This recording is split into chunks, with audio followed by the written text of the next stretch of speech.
नमस्कार साथियों, मैं बबलू धाकड़ स्वागत करता हूं आप सभी का धरणीधर एग्रो क्लासेज के यूट्यूब चैनल पर। हाँ साथियों, आज हम जिस बिंदु के ऊपर चर्चा करने वाले हैं उस बिंदु का नाम है मृदा निर्माणकारी प्रक्रिया। इनके बारे में यानी सॉइल फॉर्मेशन प्रोसेस के बारे में हम विस्तार से पढ़ने वाले हैं, जिसके अंदर हम इनको दो भागों में पढ़ेंगे। एक तो प्राथमिक प्रक्रियाएं या प्राइमरी प्रोसेस, और दूसरा हम देखेंगे स्पेसिफिक प्रोसेस के बारे में हम देखेंगे, विशिष्ट प्रक्रियाओं के बारे में हम देखेंगे।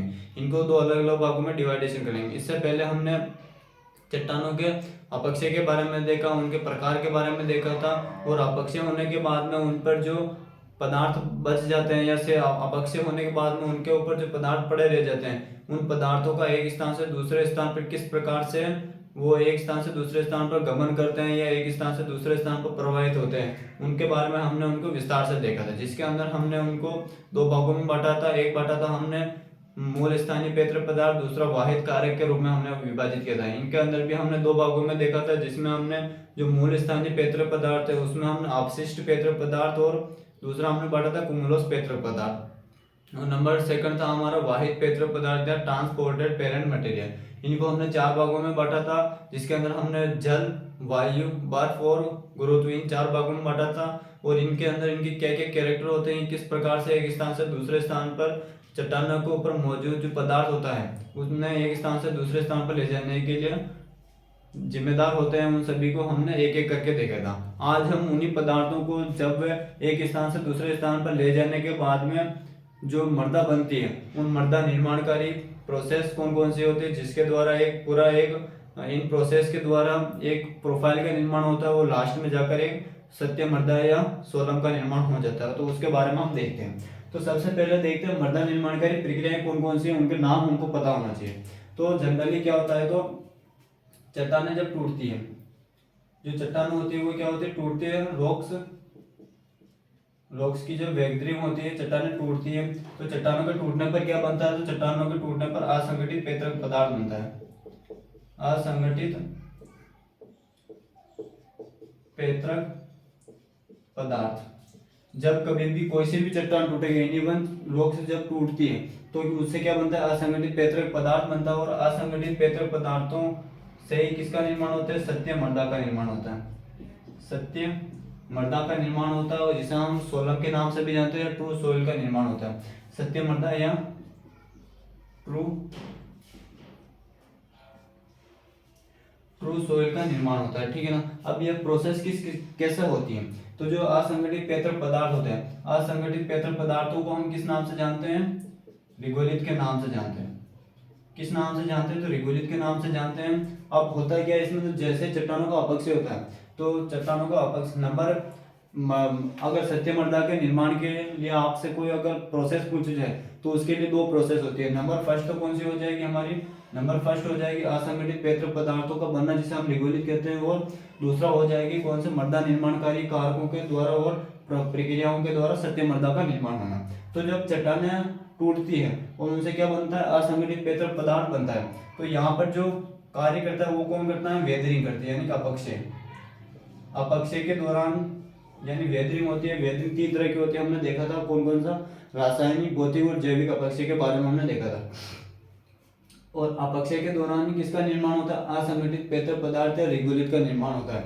अब बात करें रिगोलित को और क्या कहा जाता है, तो असंगठित पेत्र पदार्थ क्या कहा, किसे कहते हैं, रिगोलित को कहते हैं। और रिगोलित के लिए जो संस्तर होते हैं, यानी कि कौन कौन से संस्तर को हम रिगोलित कहते हैं, तो A plus B plus C जो संस्तर होते हैं, इन तीनों संस्तर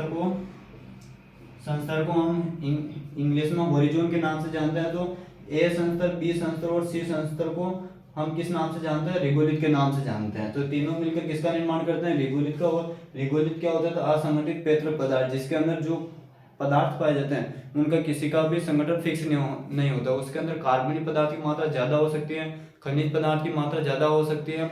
इसके अलावा जो उसके अंदर वायु है वो कम हो सकती है, जल कम हो सकता है, किसी नाइट्रोजन की कमी हो सकती है, फास्फोरस की अधिकता हो सकती है। तो उसमें किसी भी जो रिगोलित होगा उसके अंदर किसी भी प्रकार का संगठन फिक्स नहीं होता है। जैसे हम मृदा की बात करें तो मृदा के अंदर हर एक मृदा का अपना संगठन फिक्स होता है, जिसमें कार्बनिक पदार्थ 5% से कम होते हैं, जल की बात करें तो 25% होता है, वायु की बात करें 25% होता है, और जो खनिज पदार्थ होता है वो लगभग 45% के आसपास होता है। तो हर एक मृदा का कंपोजिशन फिक्स होता है, लेकिन जो रिगोलित होता है उसका कंपोजिशन फिक्स नहीं होता है, यानी कि संगठन उसका फिक्स नहीं होता है। तो उसे हम क्या कहते हैं, असंगठित पेत्र पदार्थ को किस नाम से जानते हैं, रिगोलित के नाम से जानते हैं। और रिगोलित किन संस्तर से मिलकर बना होता है, तो ए संस्तर, बी संस्तर और सी संस्तर से मिलकर बना होता है, ठीक है ना। उसके बाद में क्या होता है, तो नंबर फर्स्ट स्टेप कौन सा हो जाएगा हमारा, नंबर फर्स्ट स्टेप हो जाएगा चट्टानों का अपक्षय के दौरान किसका निर्माण होता है, असंगठित पेत्र पदार्थ का। उसके बाद में दो एक ये फर्स्ट प्रोसेस तो ये हो गई, और सेकंड प्रोसेस में क्या होता है, तो जो असंगठित पेत्र पदार्थ होते हैं, असंगठित पेत्र पदार्थ है रिगोलित पर दो कारक काम करते हैं, यानी कि दो अलग अलग क्रियाएं काम करती हैं। उसमें नंबर फर्स्ट होती है मृदा निर्माणकारी प्रक्रियाएं, और दूसरा होता है मृदा निर्माण को प्रभावित करने वाले कारक। जब ये दोनों आपस में मिलकर कार्य करते हैं, तो दोनों का आपस में मिलने के कार्य करने के बाद किसका निर्माण होता है, तो वो सत्य मृदा का निर्माण होता है। किस मृदा का निर्माण होता है, सत्य मृदा का निर्माण होता है। तो जब असंगठित पेत्र पदार्थ पर कौन कौन कार्य करेंगे एक साथ में, तो यहाँ पर काम करेंगे मृदा निर्माण कारी प्रक्रिया। जब असंगठित पेत्र पदार्थ पर मृदा निर्माणकारी प्रक्रिया भी काम करेगी, और इनके साथ में कौन कारक, इनके साथ में मृदा निर्माणकारी जो प्रक्रिया होती है, सॉइल फॉर्मिंग प्रोसेस होती है, इनके साथ में कौन कार्य करता है, तो मृदा निर्माण को प्रभावित करने वाले कारक। जब सॉइल फॉर्मिंग प्रोसेस और को इफेक्ट करने वाले जो फैक्टर होते हैं, वो दोनों जब आपस में मिलकर काम करेंगे, तो अब जाकर किसका निर्माण होगा, सत्य मृदा का निर्माण होगा। किसका निर्माण होगा, सत्य मृदा का निर्माण होगा, या ट्रू सॉइल का निर्माण होगा, या सोलम का निर्माण होगा, ठीक है ना। अब बात करते हैं जो सत्य मृदा होती है, सत्य मृदा के लिए कौन से संस्तर होते हैं, तो सत्य मृदा को A+ E+ और जो बी जो संस्तर होते हैं, इन तीनों को सम्मिलित रूप से हम क्या कहते हैं, तो उन्हें हम ट्रू सॉइल या सोलम के नाम से जानते हैं, सत्य मृदा के नाम से जानते हैं। अगर इसमें हम सी और जोड़ देते हैं, तो वो फिर क्या बन जाता है हमारे, अगर हम सी और जोड़ देते हैं तो वो हमारा रिगोलित बन जाता है, ठीक है ना। इतना तो आप सभी को समझ में आ गया होगा। अब थोड़ा और नेक्स्ट आगे बढ़ते हैं हम, जो मृदा निर्माणकारी जो प्रक्रिया होती है, प्रोसेस होती है, ये अगेन कितने तरह की होती हैं, दो तरह की होती है। ये कितने तरह की होती हैं, दो तरीके की होती है। कौन कौन सी, एक तो होती है प्राइमरी प्रोसेस, यानी कि प्राथमिक प्रक्रियाएं, प्राइमरी प्रोसेस, और दूसरी होती है स्पेसिफिक प्रोसेस, यानी कि प्राथमिक प्रक्रियाएं, और दूसरा होता है विशिष्ट प्रक्रियाएं। प्राथमिक प्रक्रिया में कौन कौन सा आते हैं, तो इसके अंदर 4 आते हैं, उनके बारे में हम आगे देखेंगे। और स्पेसिफिक प्रक्रियाओं या स्पेसिफिक प्रोसेस या विशिष्ट प्रक्रियाओं के अंदर भी 5 प्रोसेस आती हैं, उनके बारे में भी एक एक करके देखेंगे। अब नेक्स्ट बात करते हैं जो मृदा निर्माण को प्रभावित करने वाले जो कारक होते हैं, ये कारक कितने होते हैं, तो ये 5 कारक होते हैं। कौन कौन से 5 कारक होते हैं मृदा निर्माण को प्रभावित करने वाले कारक, तो इसके अंदर जो जैनी वैज्ञानिक थे, जैनी वैज्ञानिक ने 1941 में एक समीकरण दिया था, और वो समीकरण कौन सा था, तो वो समीकरण था किसने दिया था, तो जैनी वैज्ञानिक ने।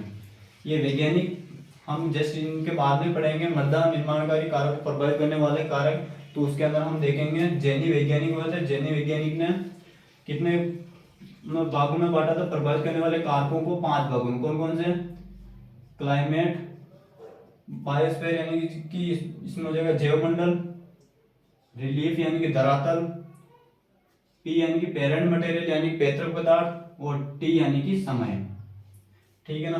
तो ये 5 कारकों को जैनी वैज्ञानिक ने 1941 में, कब, 1941 में इन्होंने एक समीकरण दिया था। मृदा निर्माणकारी कारक को प्रभावित करने वाले जो कारक होते हैं उनको एक समीकरण के रूप में बताया था, और वो समीकरण क्या होती है, तो Cl से हो जाएगा क्लाइमेट यानी जलवायु, B से हो जाएगा बायोस्फीयर जैवमंडल, R से हो जाएगा रिलीफ या टोपोग्राफी यानी धरातल या स्थला कृति, P से हो जाएगा पेरेंट मटेरियल यानी पेत्र पदार्थ, और T से हो जाएगा टाइम यानी कि समय। जब ये पांचों कारक और ये मृदा निर्माणकारी जो प्रोसेस प्रक्रियाएं होती है दोनों जब आपस में मिल जाती हैं और आपस में मिलने के बाद में जब ये कार्य करते हैं तो इनके दौरान किनका निर्माण होता है, तो इनके दौरान एक सत्य मृदा का निर्माण होता है। तो जो पूरा जो मृदा निर्माणकारी प्रोसेस किस प्रकार कंप्लीट होती है और उसके द्वारा किस प्रकार से एक मृदा का निर्माण होता है, वो पूरा जो प्रोसेस होता है वो इन सभी चरणों से होकर गुजरता है। इसका फटाफट से स्क्रीनशॉट लीजिए, फिर हम आगे की तरफ बढ़ते हैं, फिर हम इन प्रोसेस को एक एक करके देखते हैं। अब हम क्या करते हैं, जो प्रोसेस होती है इन प्रोसेस को एक एक करके देखते हैं। हम इन प्रोसेस की बात करें यदि हम, तो जो मृदा निर्माणकारी प्रक्रियाएं होती है ये प्रोसेस होती हैं soil forming process. Soil forming process आगे जाकर किसका निर्माण करती है, तो एक वेल डेवलप प्रोफाइल का निर्माण करती है। किसका निर्माण करती है, तो एक वेल डेवलप प्रोफाइल का निर्माण करती है। यानी कि हमने अभी देखा जो भी प्राइमरी प्रोसेस और स्पेसिफिक प्रोसेस और सॉइल फैक्टर जो सॉइल फॉर्मिंग फैक्टर थे ये आपस में मिलकर एक किसका निर्माण करते हैं, वेल डेवलप सॉइल का निर्माण करते हैं, यानी कि सत्य मृदा का निर्माण करते हैं। और जब सत्य मृदा का निर्माण हो जाता है या सोलम का निर्माण हो जाता है तो उसके साथ साथ में एक पूरी प्रोफाइल का निर्माण होता है एक पूरी प्रोफाइल का निर्माण हो जाता है। वो जो प्रोफाइल होती है उस पूरी प्रोफाइल को बनने के लिए कितने वर्ष का समय लगता है, तो 200 वर्ष का समय लगता है। यानी कि मान लीजिए अगर कोई सी भी मृदा होगी उसको बनने में अगर कितना वर्ष लगा है, यानी कि आज हम अगर किसी मृदा के ऊपर खेती कर रहे हैं तो ऊपरी सतह तो मृदा हो जाएगी, उसके नीचे भी कई सारे संस्तर होंगे। तो उन संस्तर को विकसित होने के लिए जो आज हम जो सोइंग कर रहे हैं, फसलों की बुआई कर रहे हैं, उसके लिए जो मृदा बनी हुई है वो मृदा को पूरा बनने के लिए कितने वर्ष का समय लगा है, 200 वर्ष का समय लगा है। ठीक है ना। तो एक सीधा सीधा प्रश्न पूछा जाता है कि मृदा सत्य मृदा निर्माण या एक सुविकसित परिच्छेदिका के निर्माण में कितना समय लगता है, तो 200 वर्ष का समय लगता है। कितने वर्ष का समय लगता है, 200 वर्ष का समय लगता है। इसके बारे में हमको थोड़ी जानकारी होनी चाहिए। उसके बाद नेक्स्ट बात करें हम इसमें, इसके अलावा हम अब देखते हैं इसमें एक एक करके, इसमें देखते हैं हम एक एक करके कि जो हमारे मृदा निर्माणकारी प्रक्रियाएं हैं, इन मृदा निर्माणकारी जो प्रक्रियाओं को हम अलग अलग दो भागों में देखेंगे जिनमें हम एक एक करके देखते हैं। तो जो मृदा निर्माणकारी प्रक्रिया है वो कितने भागों में पढ़ेंगे हम, 2 भागों में। नंबर फर्स्ट तो हो जाएगा हमारे प्राथमिक प्रक्रियाएं। कौन सी प्रक्रियाएं, प्राथमिक प्रक्रियाएं। और नंबर सेकंड हो जाएगी हमारे कौन सी, विशिष्ट प्रक्रियाएं। कौन सी हो जाएगी, विशिष्ट प्रक्रियाएं। इंग्लिश की बात करें तो इसे बोलते हैं प्राइमरी प्रोसेस और इसको बोलते हैं स्पेसिफिक प्रोसेस के नाम से हम जानते हैं। अब बात करते हैं जो प्राथमिक प्रक्रियाएं होती हैं इनके द्वारा क्या होता है और जो विशिष्ट प्रक्रियाएं होती हैं इनके द्वारा क्या होता है। तो जो प्राथमिक जो प्रक्रियाएं होती हैं जो प्राथमिक जो प्रक्रियाएं होती हैं जो प्राथमिक प्रक्रियाएं होती है इसके अंदर क्या होता है, तो इसके अंदर मृदा के जो भी गुण होते हैं, चाहे वो उसके अंदर मृदा का कालापन हो जाता है, यानी कि मृदा के जो भौतिक गुण होते हैं उनमें इसमें परिवर्तन होता है। और विशिष्ट जो प्रक्रियाएं होती है, विशिष्ट प्रक्रियाओं के अंदर मृदा के अंदर जो भी खनिज तत्व होते हैं उनमें परिवर्तन होता है। तो विशिष्ट में किसके अंदर परिवर्तन होता है, विशिष्ट में जो खनिज तत्व होते हैं उनके अंदर लगभग परिवर्तन होता है। और जो प्राथमिक प्रक्रिया होती है, प्राथमिक प्रक्रियाओं के अंदर किसमें परिवर्तन होता है, तो मृदा के जो भौतिक गुण होता है, चाहे वो मृदा का कालापन हो जाता है, मृदा के अंदर पदार्थों का संचय हो सकता है, सभी पदार्थों का मिक्सर हो सकता है। तो इसके अंदर मृदा के भौतिक गुणों में परिवर्तन होता है और इसके अंदर मृदा के जो खनिज तत्व होते हैं, ज्यादातर मोस्टली खनिज तत्वों के अंदर इसमें परिवर्तन होता है। अब देखते हैं प्राथमिक जो प्रक्रियाएं होती हैं इसके अंदर कौन कौन आते हैं। तो प्राथमिक प्रक्रियाओं के अंदर कितने प्रोसेस आती हैं, 4 प्रोसेस आती है। कौन कौन सी, एच से होता है ह्यूमिफिकेशन। क्या होता है, ह्यूमिफिकेशन। नंबर फर्स्ट क्या आता है, तो ह्यूमिफिकेशन। नंबर फर्स्ट आता है ह्यूमिफिकेशन। ई से आ जाएगा निक्षालन या निक्षेपण, निक्षालन या निक्षेपण, ये इसी को बोलते हैं इवोल्यूशन। नंबर थर्ड की बात करें, ऐसे हो जाएगा संचयन। क्या हो जाएगा, संचयन। या एस एक को बोलते हैं हम क्या, एक्यूमुलेशन, एक्यूमुलेशन। एक्यूमुलेशन यानी कि संचयन, ठीक है ना, संचयन होना। नेक्स्ट बात करते हैं पी। पी से क्या हो जाएगा, पेडोटर्बेशन,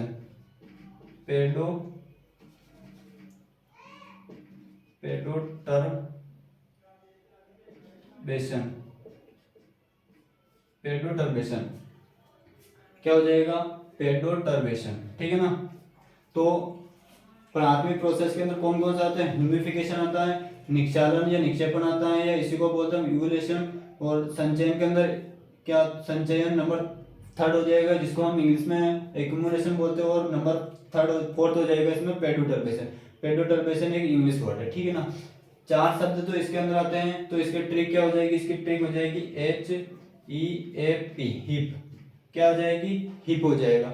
एच से ह्यूमिफिकेशन, ई से हो जाएगा इवोल्यूशन या निक्षालन या निक्षेपण, और ए से हो जाएगा संचयन एक्यूमुलेशन, और पी से हो जाएगा पेडोटर्बेशन, ठीक है ना। हमको ये प्रोसेस याद होनी चाहिए, इनके अंदर क्या हो रहा है वो अगर हमने थोड़ा बहुत भी पता होगा तो चल जाएगा, लेकिन जो प्रोसेस है इनको हमको मिक्स नहीं करना है, क्योंकि कंपटीशन एग्जाम में सीधा सीधा इनमें से प्रश्न पूछा जाता है कि निम्न में से प्राथमिक प्रक्रिया या प्राइमरी प्रोसेस कौन सी है सॉइल फॉर्मिंग की।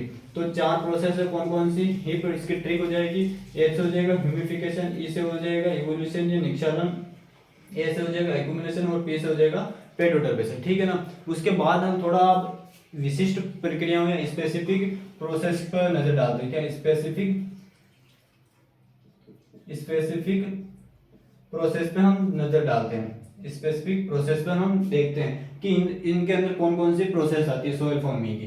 तो इसके अंदर कितनी प्रोसेस आती है, 5 प्रोसेस आती है। कितनी प्रोसेस आती है, 5 प्रोसेस आती है। कौन कौन सी, एल से हो जाएगी इसके अंदर लेटराइटीकरण,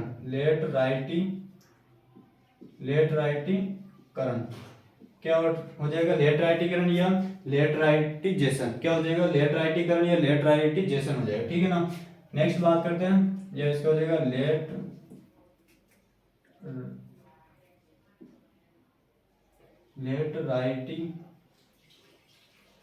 लेटराइटिजेशन, ठीक है ना, लेटराइटिजेशन हो जाएगा। नेक्स्ट बात करते हैं पी से क्या हो जाएगा, तो पोडजोलीकरण, क्या हो जाएगा,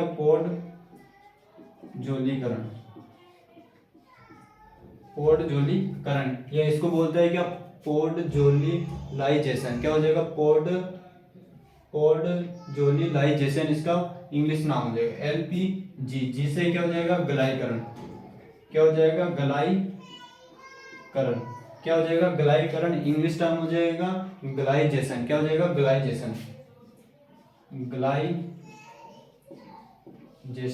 ठीक है ना। इसका हो जाएगा पोडजोलीलाइजेशन,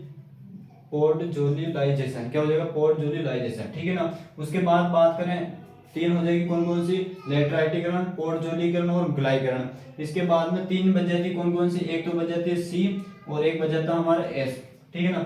सी से हो जाएगा क्या, कैल्सिफिकेशन या कैल्सीकरण, ये इसी को बोलते हैं कैल्सिफिकेशन,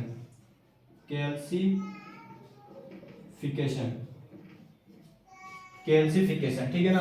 कैल्सीकरण या कैल्सिफिकेशन इसका पूरा शब्द हो जाएगा, ठीक है ना। उसके बाद बात करें एस से क्या होता है, तो एस से हो जाएगा सोलनीकरण, या इसी को सोलनीकरण को ही क्या कह सकते हैं हम, क्षारीयकरण, या इसका इंग्लिश नेम हो जाएगा सोलेनाई, क्या हो जाएगा, सोलेनाइजेशन,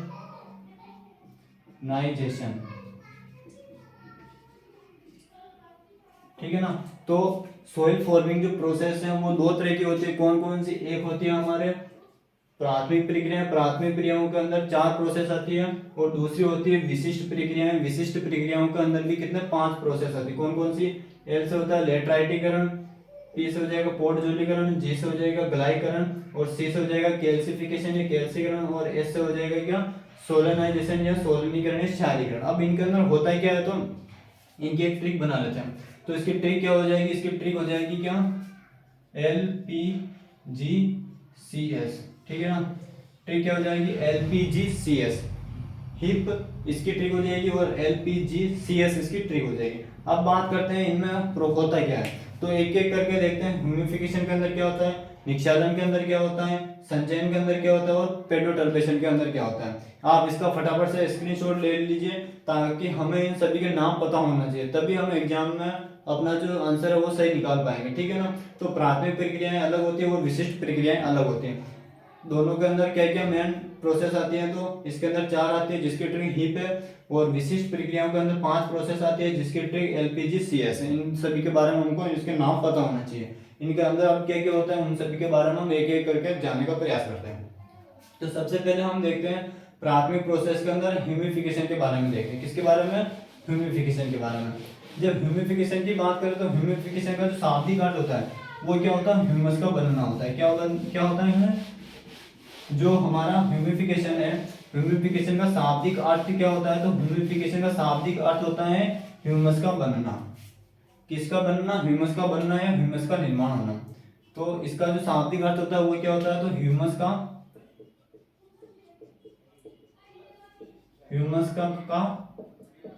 बनना, ठीक है ना, ह्यूमस का बनना या ह्यूमस का निर्माण होना, या मृदा के ऊपर जो भी कृषि क्षेत्र के अंदर जो भी कार्बनिक पदार्थ पड़े हुए हैं या मृदा के अंदर या फसल जहाँ पर भी फसल उत्पादन किया जा रहा है उनके अवशेष मृदा के ऊपर पड़े रह जाते हैं।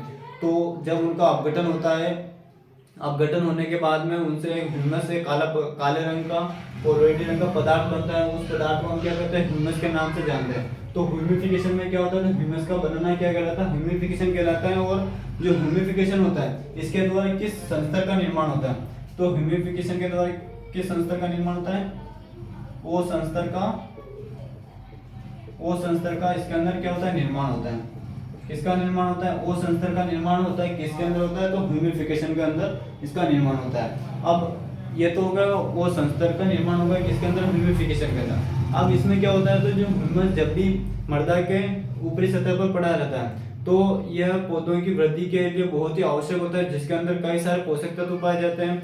इसकी जलधारण क्षमता बहुत ही ज्यादा होती है, और जिस मृदा में ये पाया जाता है तो यह ह्यूमस होता है जो मृदा के तीनों अवस्था यानी कि भौतिक अवस्था, रासायनिक अवस्था और जैविक अवस्था, तीनों अवस्थाओं पर अपना प्रभाव डालता है, और तीनों अवस्थाओं पर अपना प्रभाव डालकर उनमें परिवर्तन कर देता है। यानी कि जिसकी भौतिक अवस्था खराब होगी अगर उसमें हम ह्यूमस डाल देते हैं तो वो मृदा भी उपजाऊ होगी। जिसकी रासायनिक अवस्था, जिस मृदा की रासायनिक अवस्था खराब होगी उसके अंदर भी उसकी धनायन विनिमय क्षमता को बढ़ा देता है। इसके अलावा उसके अंदर बफर कैपेसिटी होती है सोइल की उसको बढ़ा देता है। पोषक तत्वों का भंडार ग्रहण का कार्य करता है और अवशोषण की क्षमता को बढ़ा देता है। तो ये कई तरह का काम करता है। तो ह्यूमस एक महत्वपूर्ण क्रिया होती है, और मृदा निर्माण की जो प्रक्रियाओं में जो पहली प्रोसेस आती है वो कौन सी होती है, ह्यूमिफिकेशन आती है। ह्यूमिफिकेशन के अंदर ह्यूमस का बनना क्या कहलाता है, ह्यूमिफिकेशन कहलाता है, और वो संस्तर का निर्माण होता है, और ये क्या होता है, पोषक तत्वों का भंडार ग्रह होता है। कौन होता है, ह्यूमस। उसके बाद में नंबर 2 की बात करते हैं हम, ई पर क्या आता है, तो हमारा आता है निक्षालन। निक्षालन या इसी को बोलते हैं क्या, निक्षेपण। इसी को क्या बोलते हैं, निक्षेपण। इसमें क्या होता है, तो इसमें क्या होता है, तो इस मृदा की इस निर्माणकारी प्रक्रिया के अंदर क्या होता है, तो पदार्थ जो होते हैं, पदार्थ एक पानी के साथ में मिलकर जड़ क्षेत्र से एक स्थान से दूसरे स्थान पर यानी कि मृदा के ऊपरी संस्तर से बहकर नीचे के संस्तर में चले जाते हैं और वहां पर जाकर इकट्ठा हो जाते हैं, और उस संस्तर को हम क्या कहते हैं, निक्षालन संस्तर या निक्षेपण संस्तर के नाम से हम जानते हैं। तो जो निक्षालन होता है, निक्षालन में ज्यादातर क्या होता है, तो इसके अंदर क्या होता है, जो पदार्थ बहकर नीचे के संस्तर में जाकर इकट्ठा हो जाते हैं। नीचे के संस्तर में जाकर क्या हो जाते हैं, इकट्ठा हो जाते हैं। उसे हम क्या कहते हैं, उसे हम निक्षालन या निक्षेपण के नाम से जानते हैं। और ये पदार्थ जब नीचे की तरफ चले जाते हैं तो ऊपर केवल जो अम्लीय पदार्थ होते हैं, एल्यूमिनियम और सेसस ऑक्साइड होते हैं, वो शेष बच जाते हैं और मृदा को क्या बना देते हैं, अम्लीय बना देते हैं। ठीक है ना। तो निक्षालन और निक्षेपण के अंदर एक ही पॉइंट इंपॉर्टेंट है, पदार्थ बहकर नीचे के संस्तर में चले जाते हैं और वहां जाकर इकट्ठा हो जाते हैं। वहां जाकर क्या हो जाते हैं, इकट्ठा हो जाते हैं। उसके बाद नेक्स्ट बात करते हैं हम ए से क्या होता है, संचयन, या इसी को बोलते हैं क्या, एक्यूमुलेशन। क्या बोलते हैं, एक्यूमुलेशन या संचयन के नाम से जानते हैं। तो इसमें क्या होता है, तो जो पदार्थ निक्षालन व निक्षेपण के द्वारा जो पदार्थ भी बहकर आते हैं वो नीचे जाकर एक परत का रूप धारण कर लेते हैं और उस प्रोसेस को हम क्या बोलते हैं, संचयन कहते हैं। यानी कि इसमें आकर क्या हो जाता है, इकट्ठा हो जाता है। अब वो इकट्ठा होने की जो प्रोसेस होती है, इकट्ठा होने के बाद में एक परत का निर्माण हो जाता है मृदा के अंदर, और वो परत कैसी हो जाती है, कठोर हो जाती है। उसी प्रोसेस को हम क्या कहते हैं, संचयन कहते हैं। क्या कहते हैं उसे, हम संचयन के नाम से इसको हम जानते हैं। क्या कहते हैं इसे, तो हम संचयन के नाम से इसको जानते हैं। इसमें क्या होता है, तो इसमें जो पदार्थ निक्षालन व निक्षेपण के द्वारा बहकर नीचे की तरफ आए थे, कौन सी प्रोसेस के द्वारा, इनफिल्ट्रेशन या परकोलेशन, दो प्रोसेस होती है। जिसमें परकोलेशन जो प्रोसेस होती है वो क्या करती है, तो वो निक्षालन में सहायता करती है। तो परकोलेशन क्रिया के द्वारा जो पदार्थ बहकर आते हैं वो क्या होता है, तो संचयन या पदार्थ सी संस्तर में आकर इकट्ठा हो जाते हैं और सी संस्तर का निर्माण करते हैं। किसका निर्माण करते हैं, सी संस्तर का निर्माण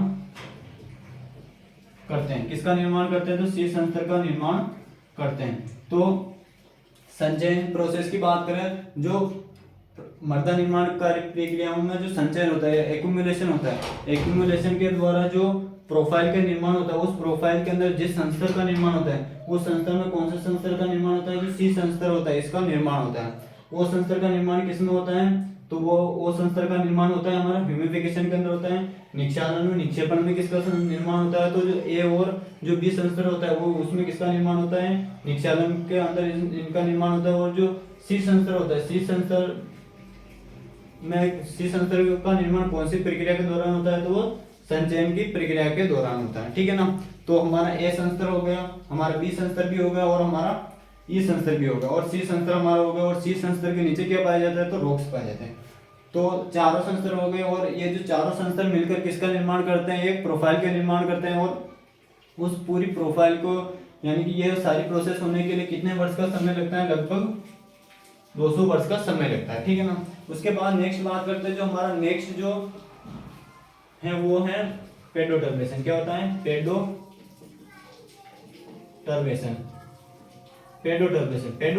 की बात करें तो इसमें क्या होता है, पेडोटर्बेशन के अंदर जितने भी मृदा प्रक्रियाएं या मृदा निर्माणकारी जो कारक हैं या प्रोसेस हैं, सभी प्रक्रिया का आपस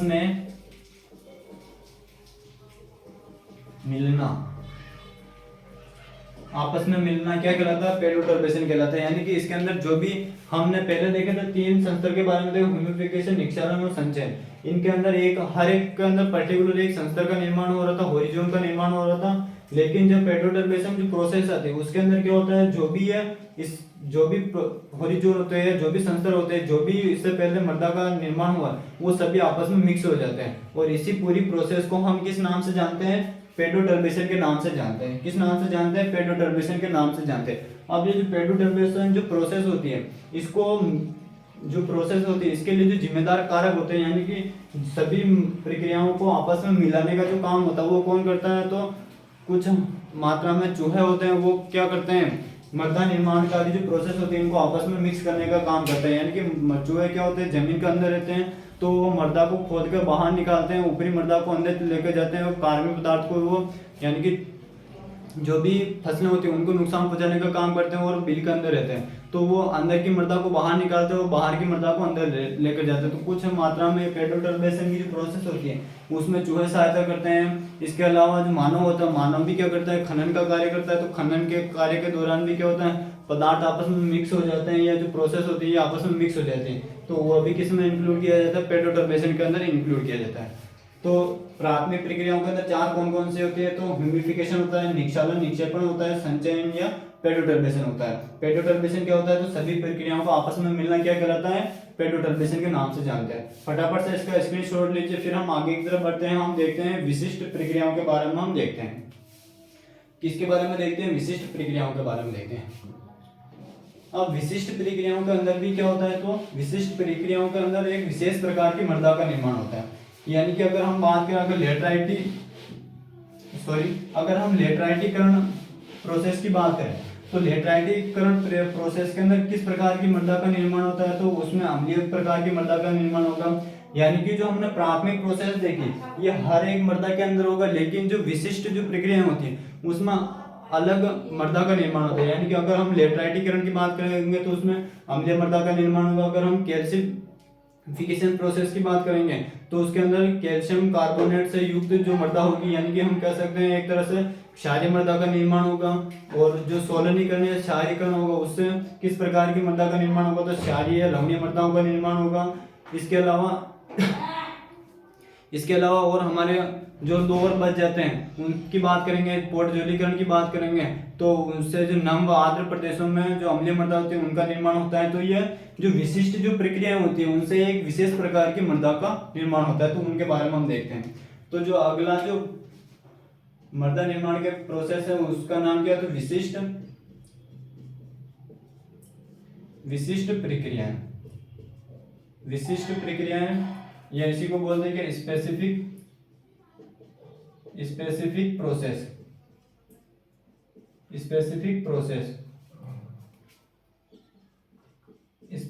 प्रोसेस, ठीक है ना।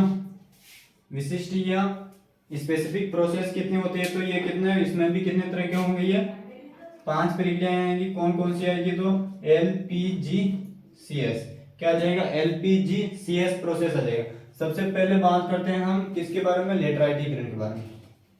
किसके बारे में, लेटराइटीकरण प्रोसेस की बात करते हैं। तो इसमें क्या होता है, तो लेटराइटीकरण का जो शाब्दिक अर्थ होता है, लेटराइटीकरण का शाब्दिक अर्थ क्या होता है, लाल। क्या होता है, लाल होता है। और लेटराइटीकरण जो मृदा होती है या लेटराइटीकरण जो प्रोसेस होती है ये किससे उत्पन्न होती है, तो जो लेटराइटीकरण जो मृदाएं होती है वो किससे उत्पन्न होती है, तो ये ज्वालामुखी से निर्मित होती है या ज्वालामुखी से उत्पन्न होती है, ठीक है ना। तो लेटराइटीकरण जो मृदा होती है वो किससे उत्पन्न होती है, तो ज्वालामुखी से उत्पन्न होती है। और इनका जो रंग होता है वो किस प्रकार का होता है, लेटराइटीकरण का रंग किस प्रकार का, काफी ज्यादा हद तक किस रंग का होता है, तो लाल रंग का होता है। अब नेक्स्ट बात करते हैं जो लेटराइटीकरण जो प्रोसेस होती है इससे किस प्रकार की मृदा का निर्माण होता है। तो लेटराइटीकरण इस प्रक्रिया के दौरान इससे अम्लीय मृदा का निर्माण होता है। जो लेटराइटीकरण प्रोसेस होती है उससे किस प्रकार की मृदा का निर्माण होता है, तो अम्लीय मृदा का निर्माण होता है। किस प्रकार की मृदा का निर्माण होता है, अम्लीय प्रकार की मृदा का निर्माण होता है। किस प्रकार की मृदा का निर्माण होता है, तो अम्लीय प्रकार की जो मृदा होती है उसका निर्माण होता है। उसके बाद में नेक्स्ट बात करते हैं जो लेटराइटीकरण जो प्रक्रम होता है ये कौन से क्षेत्रों में पाया जाता है। तो लेटराइटीकरण जो प्रक्रम होता है ये कौन से क्षेत्रों में पाया जाता है, तो गर्म व कौन से क्षेत्रों में पाया जाता है, तो ये पाया जाता है गर्म व नम जलवायु वाले प्रदेश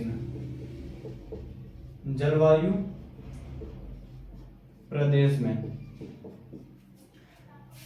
कौन सा प्रोसेस पाई जाती है, तो वो लेटराइटीकरण पाई जाती है। यानी कि जहां पर भी जलवायु कैसी होगी, गर्म और नम जलवायु होगी, वहां पर जो प्रोसेस होगी मृदा निर्माण करी वो कौन सी प्रोसेस होगी, लेटराइटीकरण प्रोसेस होगी। और भारत के अंदर बात करें, भारत के अंदर जो मृदा लेटराइटीकरण जो प्रोसेस होती है वो ज्यादातर जो भारत का जो दक्षिणी तट है यानी कि जो समुद्र का तट होता है वहां पर जो प्रोसेस पाई जाती है वो कौन सी होती है, लेटराइटीकरण प्रोसेस होती है। और वहाँ की जो मृदा होती है वो हल्की अम्लीय होती है। और वहाँ पर जो क्षेत्र पाया जाता है वो कैसे, वहाँ पर जो तापमान होता है वो भी एवरेज टेम्परेचर होता है। और वहाँ की जो जलवायु होती है वो भी कैसी होती है, हमेशा नम जलवायु पाई जाती है, ठीक है ना। तो भारत के जो समुद्र तटीय दक्षिणी भारत का जो तटीय क्षेत्र होता है वहाँ पर जो प्रोसेस पाई जाती है सोइल फॉर्मिंग प्रोसेस वो कौन सी पाई जाती है, लेटराइटीकरण प्रोसेस पाई जाती है। इसके बारे में हमको पता होना चाहिए, ठीक है ना। उसके बाद नेक्स्ट आगे बढ़ते हैं हम किसके बारे में देखते हैं, पोटजोलीकरण के बारे में। पोर्टजोलीकरण।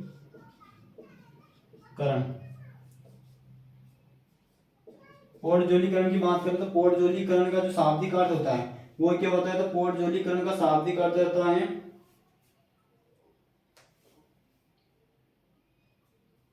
इसमें क्या होता है? तो पोर्टजोलीकरण के अंदर क्या होता है? तो पोर्टजोलीकरण के अंदर क्या होता है? तो एल्यूमिनियम व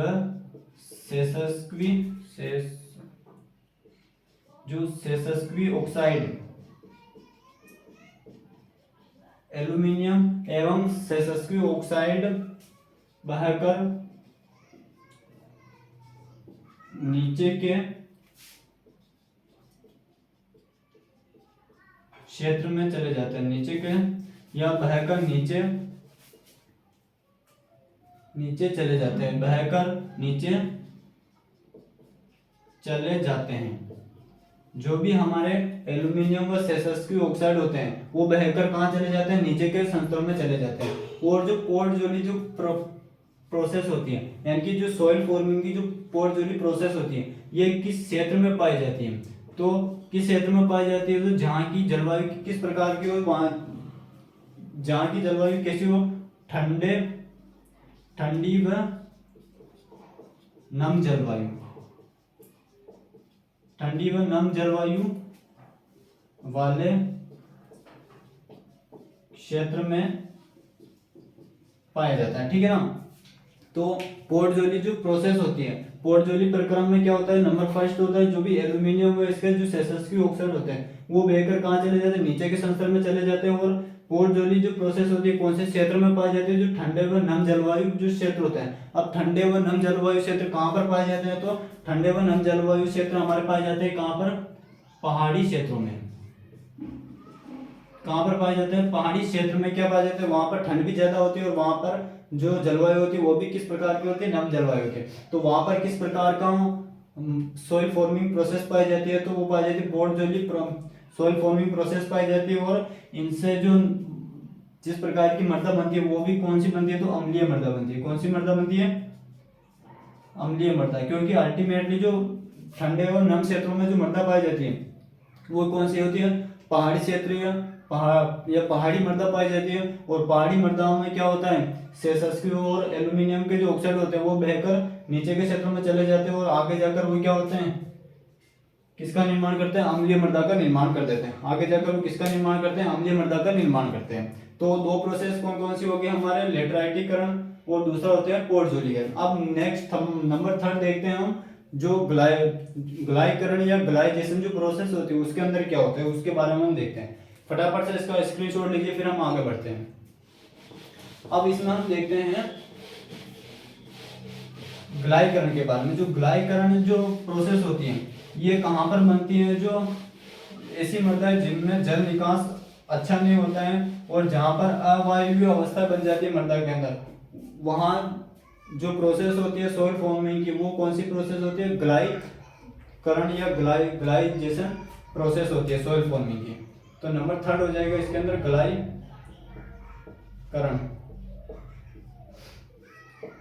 ग्लाइकरण की बात करें तो ये किस प्रकार की मृदाओं में बनती है ग्लाइकरण प्रोसेस सॉइल फॉर्मिंग की? तो जहां वह मृदा जिसका जल निकास अच्छा नहीं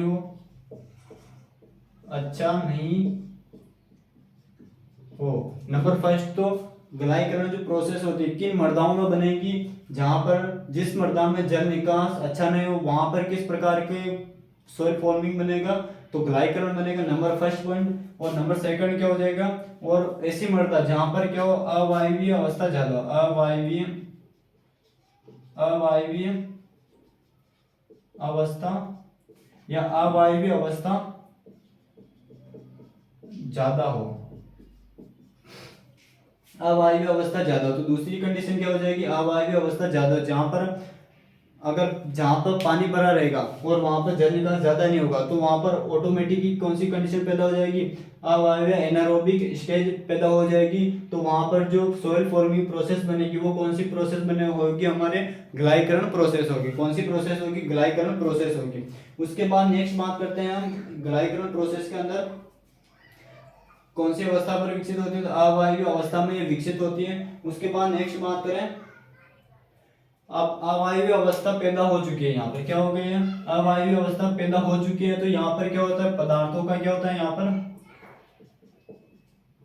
पदार्थों का अपचयन होता है। तो क्या होता है यहाँ पर पदार्थों का, जब अवायवीय अवस्था बन जाती है तो वहां पर क्या होता है, पदार्थों का अपचयन होता है।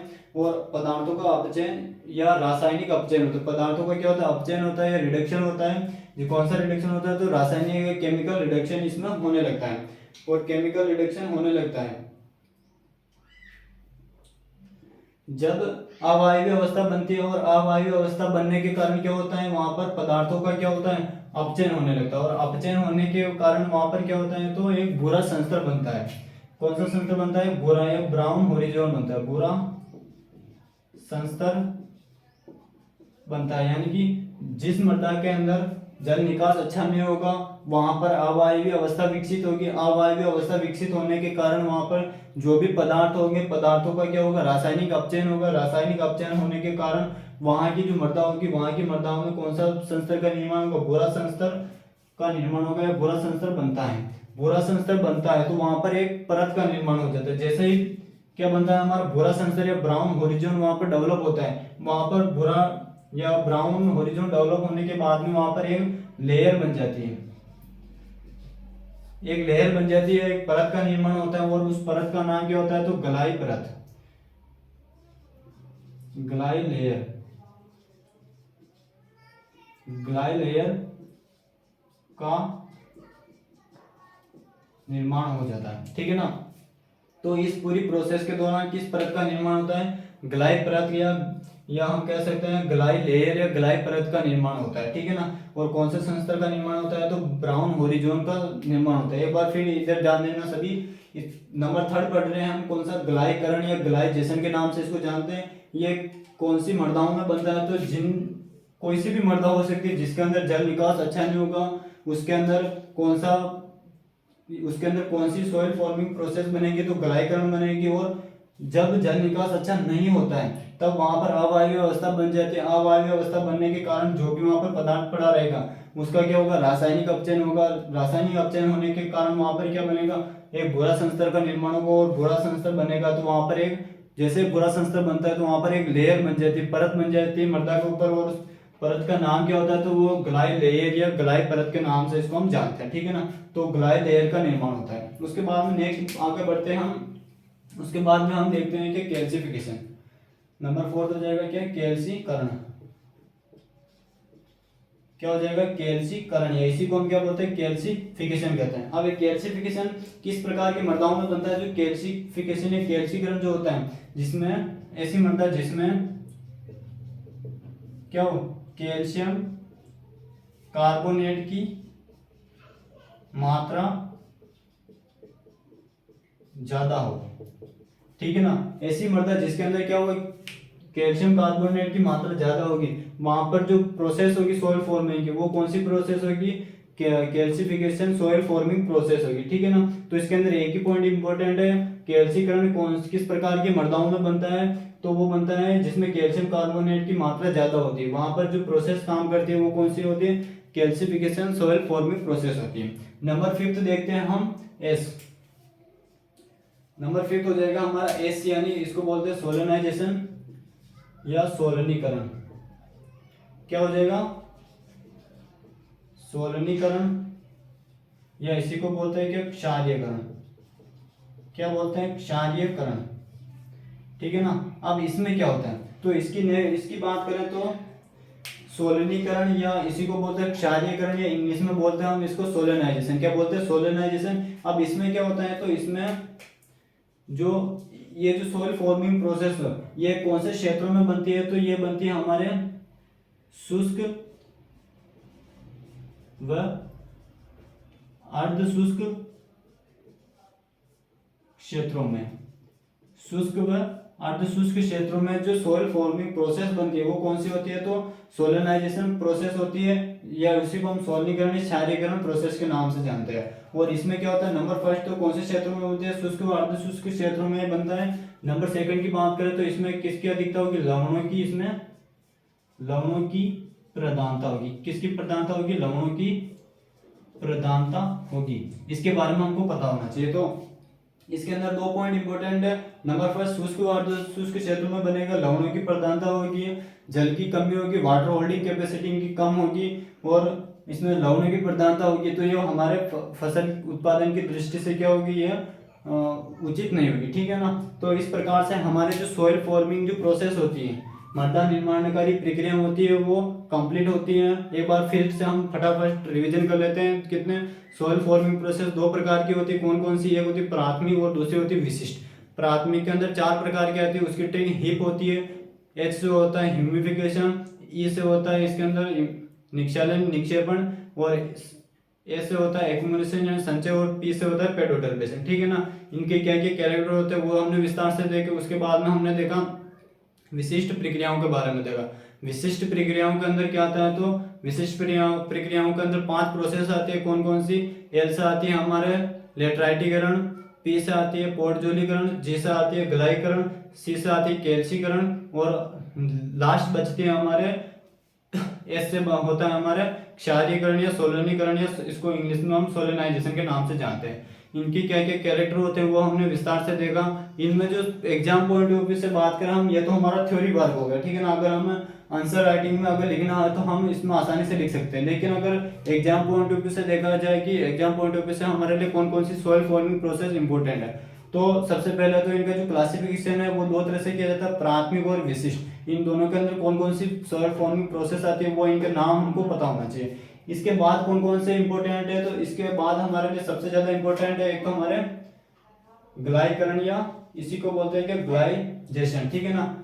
ग्लाइजेशन सबसे ज्यादा इंपॉर्टेंट है क्योंकि इसमें कौन से लेयर का निर्माण होता है, तो इसमें ग्लाई लेयर का निर्माण होता है और एक संस्तर का निर्माण होता है, भूरा संस्तर का या ब्राउन होरिजोन का निर्माण होता है। इसके बारे में हमको पता होना चाहिए। इसके बाद कौन कौन से इंपॉर्टेंट है, तो इसके बाद हमारे इंपॉर्टेंट है एक तो पोर्टजोलीकरण इंपॉर्टेंट है और दूसरा हो जाएगा हमारे लेटराइटीकरण, दोनों इंपॉर्टेंट है।